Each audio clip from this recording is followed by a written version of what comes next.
নমস্কার বন্ধুরা, এসকে রান্নাঘরে আপনাদের সবাইকে স্বাগত জানাই। আজকে আমি সম্পূর্ণ নিরামিষ এঁচোড়ের কালিয়ার রেসিপি শেয়ার করব।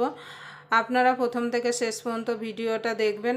যদি আপনাদের এই সম্পূর্ণ নিরামিষ এঁচোড়ের কালিয়ার রেসিপি ভালো লেগে থাকে তাহলে অবশ্যই একটা লাইক করবেন, কমেন্ট করবেন, শেয়ার করবেন, আর আমার চ্যানেলটা সাবস্ক্রাইবার করে নেবেন, আর পাশের বেল আইকনটি অবশ্যই বাজিয়ে দেবেন। আমি যখন কোনো নিত্য নতুন রেসিপি আপলোড করব সবার আগে আপনাদের কাছে পৌঁছে যাবে।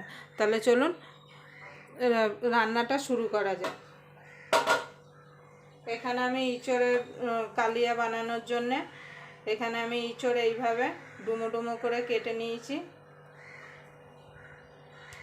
কচি ইঁচড় বলে আমি কিছু বাদ দিইনি। আপনাদের যদি একটু বড় ইঁচড় হয় তাহলে আপনারা ভেতরের যে লম্বা লম্বা শাঁসগুলো থাকে সেগুলো বাদ দিয়ে দিতে পারেন।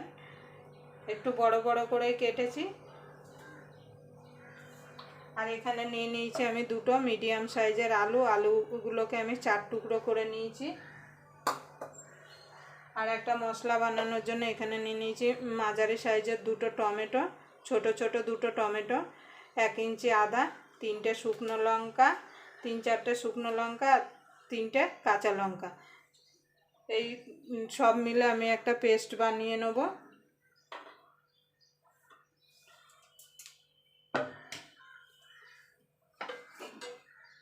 আমি ইঁচড়টা সিদ্ধ করার জন্য প্রেসার কুকার নিয়ে নিয়েছি। এবার আমি দেখুন বন্ধুরা, আমি প্রেসার কুকারে জল নিয়ে নিয়েছি। এবার এই জলের মধ্যে ইঁচড়টা ঢেলে দেবো। আমি আলুটাও ইঁচড়ের সঙ্গে একবারে সিদ্ধ করে নেব। আপনারা চাইলে আলুটা আলাদা ভেজেও নিতে পারেন। আমি অল্প একটু লবণ আর একটুখানি হলুদ দিয়ে ইঁচড়টা সিদ্ধ করে নেব।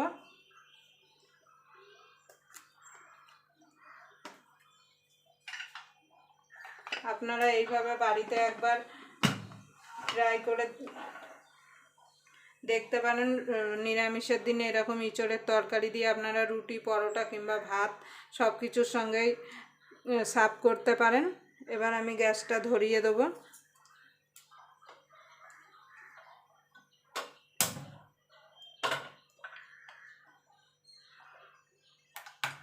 এবার আমি 2 থেকে 3টে সিটি দিয়ে নেব।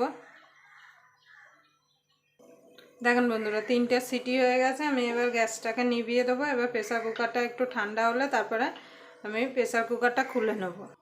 দেখুন বন্ধুরা, ইঁচড়টা প্রেসার কুকার ঠান্ডা হয়ে গেছে। আমি খুলে নিয়েছি, ইঁচড়টা বার করে নিয়েছি। দেখুন ইঁচড়টা পুরো কি সুন্দর সিদ্ধ হয়ে গেছে। এখানে আলুটাও সিদ্ধ হয়ে গেছে। এবার আমি রান্না করার জন্য কড়াই বসিয়ে দেবো। এবার কড়াইটা গরম হওয়া পর্যন্ত অপেক্ষা করব। দেখুন বন্ধুরা, গরম হয়ে গেছে কড়াইটা। এবার আমি তেল দিয়ে দেবো। দেখুন বন্ধুরা, এখানে তেলটা গরম হয়ে গেছে। এবার আলুগুলোকে আমি ভেজে নেব।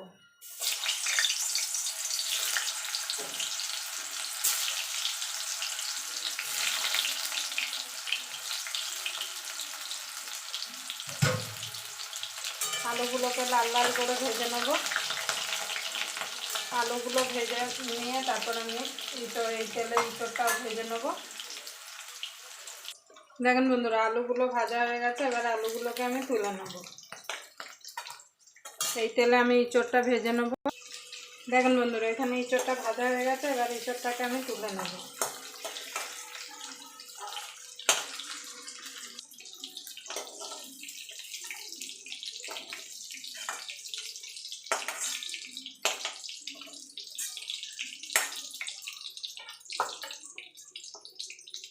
আমি বাকি রান্নাটা এই কড়াইতেই করব, তার জন্য আর এই তেলের মধ্যে আর অল্প একটু তেল অ্যাড করে দেবো।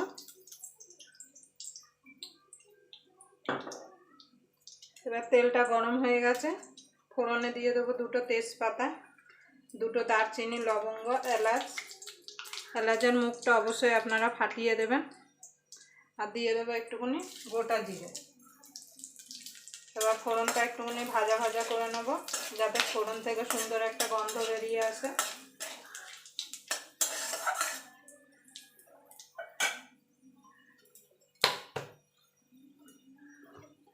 এবার এখানে যে মশলাটা করে রেখেছিলাম সেই মশলাটা দিয়ে দেবো। এখানে যে কাঁচা লঙ্কা, টমেটো, আদার পেস্টটা করে রেখেছিলাম সেটা দিয়ে দেবো।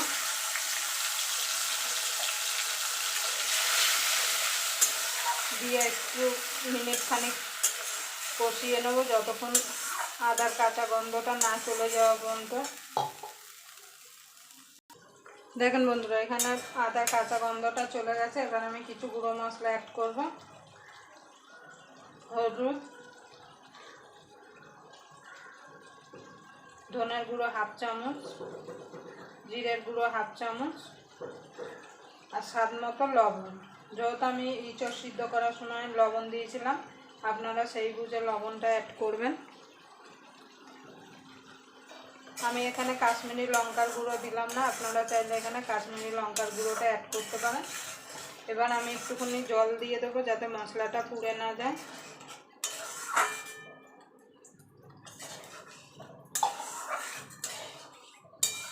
দিয়ে এবার মশলাটাকে আমি কষিয়ে নেবো যতক্ষণ মশলা থেকে তেল না ছেড়ে আসছে। দেখুন বন্ধুরা, এখানে মশলাটা কষানো হয়ে গেছে। দেখুন মশলা থেকে তেলও ছেড়ে এসছে। এবার আমি যে ইঁচড় আর আলুটা ভেজে রেখেছিলাম সেটা দিয়ে দেবো। এবার দিয়ে আমি মশলার সঙ্গে ভালো করে ইঁচড় আলুটাকে কষিয়ে নেব যাতে মশলাগুলো সব ইঁচড়ের মধ্যে, আলুর মধ্যে ঢুকে যেতে পারে।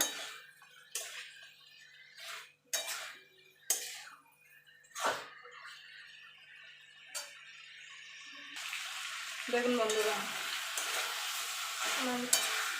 ইঁচড়ের সঙ্গে মশলাটা কষানো হয়ে গেছে। এবার আমি অল্প একটু চিনি দিয়ে দেবো। যেহেতু নিরামিষ তরকারি, চিনি দিলে খেতে কিন্তু ভালো লাগে।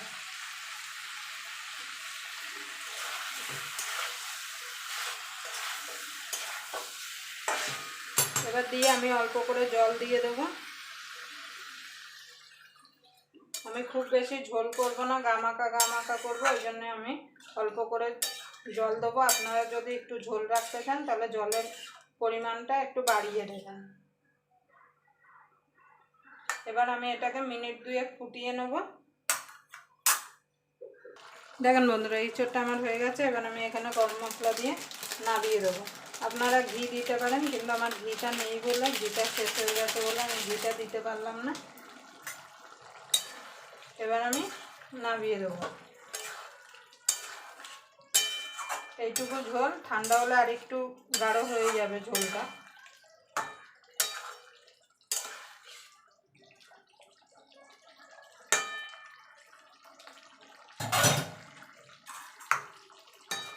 গ্যাসটা নিভিয়ে দেবো। এবার আমি নামিয়ে দেবো। আবার আপনাদের সঙ্গে কোনো নতুন রেসিপি নিয়ে দেখা হবে। ততক্ষণ পর্যন্ত আপনারা ভালো থাকবেন, সুস্থ থাকবেন।